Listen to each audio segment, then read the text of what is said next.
明教主，在下宋以诚。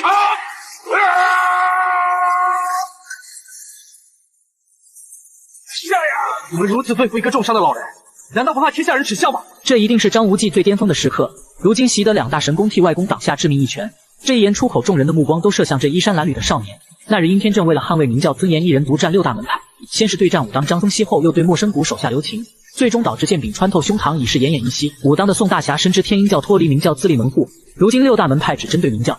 宋远桥出言让殷前辈不要趟这趟浑水。宋大侠的好意，老夫心领了。老夫身为明教的4大护教法王之一，当下明教有难，岂能置身度外，定当以身护教。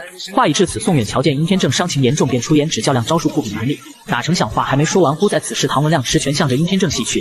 殷天正见此奋力相抗，正所谓拳拳到手，也所谓伺机偷袭暗算。殷天正还没反应过来，就见唐文亮一股排山倒海拳法，将殷天正口吐鲜血，径直的向后倒去。唐文亮瞧出他内力已耗了10之8九，只需跟他斗的片刻，不用动手，他自己就会跌倒。当下双掌一错，还没来得及反应，就见殷天正抢在前头，抓住唐文亮双手，一袭鹰掌擒拿手将他的双手以及双脚。众人见此大吃一惊，目瞪口呆，就看唐文亮径直的被殷天正摔倒在地。崆峒派众人见唐文亮如此惨败，人人脸上无光，便要和殷天正算这笔新账。宗兄，殷教主现在已经受了重伤，你若是现在伤，那便是圣之不可。既然断了我残疾的四肢，那么这是崆峒派和天教之间的过节，不管你武当派有多硬，也不能事事横行。宗兄，现下是咱们跟明教一决生死存亡的紧要关头，咱们即向明教讨战。贵派和天鹰教之间的恩怨，还请以后再说。自张三丰创立武当派以后，门下弟子皆是硬气者，那崆峒派自然说不过。既然我动不了你天鹰教，那我就为了明教教主的陪伴，灭了你明教的圣王。话音刚落，就看崆峒派双拳将一旁的铁器向着明教前任教主牌位打去。殷天正念及护教法王身份，飞身前去接住这致命一击，也不枉做了前任教主杨顶天的威名，一世英雄就此命丧如此。随后以少林寺空智大师为首，见魔教气数已尽，便命众人搜刮其余魔教中人，焚烧魔教巢穴。紧接着还不忘命少林寺众人诵读经文为其超度。六派围剿魔教的好举便即大功告成。忽在此时，众教徒一齐挣扎爬起，除了身受重伤无法动弹者之外，个人盘膝而坐，双手食指张开，跟着杨逍念诵明教的经文。本我残躯，熊熊圣火，生亦何欢，死亦何苦？为善除恶，为光明故，喜乐悲愁皆归尘土。没想到一世英名的明教竟被这些道貌岸然的名门正派除尽。此时的张无忌神功练成，正和小昭往光明顶教堂赶去。刚奔到殿堂，忽见崆峒派宗维侠正要向着自己的外公痛下毒手。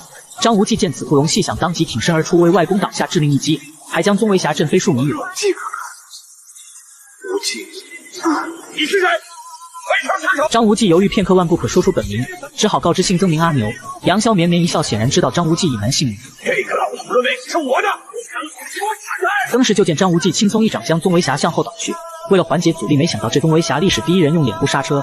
这一情节张无忌吃了一惊，没想到自己武功如此之高，但见外公伤情严重，不容细想，走到身旁为其疗伤。片刻之间，殷天正胸口和丹田中闭塞之处已然畅通无阻，登时有所好转。多谢小兄弟。天尊道，你们崆峒派的姬上拳没什么了不起的，我们再战。白眉鹰王殷天正为人豪气，刚正不阿，可以算是一个慷慨磊落的侠义之士。当年明教教主杨顶天失踪后，殷天正自创天鹰教，虽说与明教分庭抗礼，但当六大门派和剿光明顶时，殷天正却义无反顾地率天鹰教主力支援明教。今天六大派围剿光明顶，没你天鹰教的事，回边去！灭绝这老尼姑吃的饭还没人家殷天正吃的盐多，竟然如此无礼。殷天正面对这一群道貌傲然秃驴以及小瘪三，早已做好了誓死相抗的准备。别敬酒不吃吃罚酒，什么酒都可以。殷天正放下一句狠话，便率领天鹰教弟子与明教生死共存亡。在一片惊天动地的叫喊声中，无数个英勇战士冲上了战场，以殷天正为首独占六大门派。战场马革裹尸，狼烟四起。殿内以杨逍为首，本想出门迎战，奈何遭陈坤暗算，早已溃不成军。殿外的鹰野王因先前遭受陈坤幻影指暗算，这一下打斗早已激发体力的寒毒。当时就见鹰野王径直地向后倒去，口中狂喷鲜血。危险之时，好在殷天正及时赶来救下其子。眼见六大门派越打越凶，自己军方溃不成军，殷天正父子险些招架不住，拉起儿子向着明教总坛奔去。杨逍见到他父子二人，心中一震，更是愧疚不已。明教有难，我怎能够赖掉？以前多有得罪，在此给您谢罪了。明教众人准备殊死一搏，誓死捍卫明教尊严。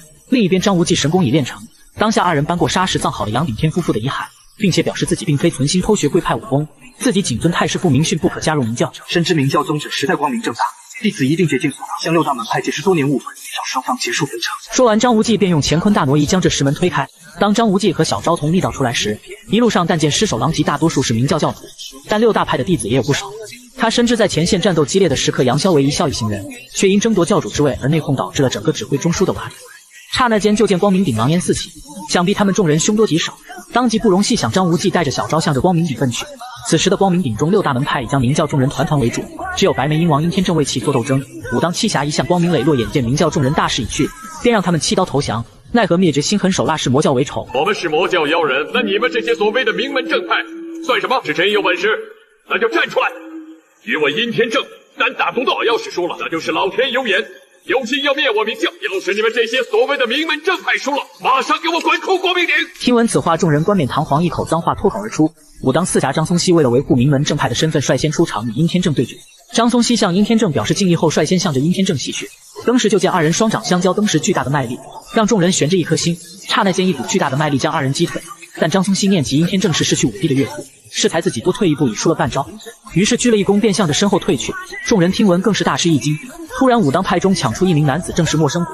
只因先前提起张翠山，便和殷天正算这张五哥和于代言的账。说完，便向殷天正发起进攻的动作。殷天正丧失小女也是痛不欲生，当下接住一旁送来铁棒，随手合力将此棒折成2段。刹那间，陌生谷一袭长剑向着殷天正袭去。但见陌生谷剑走轻灵，殷天正的2根断铁棍本已笨重，招数更是呆滞。当时就见陌生谷单剑缠绕此棒，向着身后扔去。随后画面一转，就见殷天正一击鹰爪向着陌生谷袭去。当时就见陌生谷手中穿透殷天正胸膛，而殷天正却被陌生谷手下留情。他五指只需运劲一捏，陌生谷的肩头飞碎成片片，终身残废不可。张王前辈，手下留情。